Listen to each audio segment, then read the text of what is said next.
ছোট্ট এই দোয়াটি যদি কোনো ব্যক্তি প্রতিদিন একবার করে পাঠ করতে পারে, ওই দিন সে ইচ্ছা করলেও কোনো পাপ করতে পারবে না। মানে পাপ করার ক্ষমতা সে হারিয়ে ফেলে, শয়তান তার কাছ থেকে অনেক দূরে চলে যায়।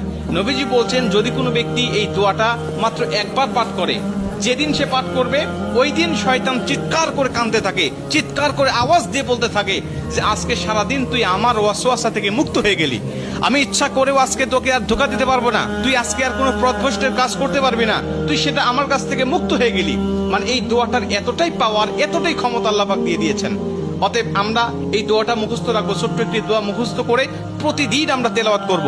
আমরা কিন্তু অনেকেই আছি পাপ ছাড়তে চাই, কিন্তু আমরা এমন কিছু দেখি বা এমন কিছুর সম্মুখীন আমরা হয়ে যাই, ওটা দেখার পরে আমরা নিজের উপরে নিজের কন্ট্রোলটা হারিয়ে ফেলি, তখন আমরা পাপ করতে বাধ্য হই বা পাপ শয়তান আমাদেরকে করিয়ে ফেলে।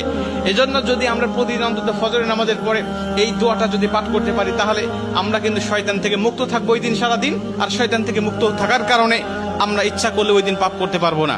নবীজি এই দোয়াটা শিখিয়েছেন, আউযু বিল্লাহিল আযীম, আউযু বিল্লাহিল আযীম ওয়া বিওয়াজহিল কারীম ওয়া সুলতানিহিল কাদীম মিনাশ শাইতানির রাজীম। আমি আবারও দোয়াটা পাঠ করছি, যারা লিখে নিতে পারেন লিখে নেবেন, এবং প্রয়োজনে এটা ভিডিও আকারে যেহেতু এটা পাবলিশড হবে, আপনারা যারা ফেসবুকে দেখবেন আপনারা অবশ্যই এটা শেয়ার করে রেখে দিবেন টাইম লাইনে, প্রয়োজনে বারবার শুনে শুনে আপনি এটা মুখস্থ করে নেবেন। দোয়াটি হচ্ছে, আউযু বিল্লাহিল আযীম ওয়া বিওয়াজহি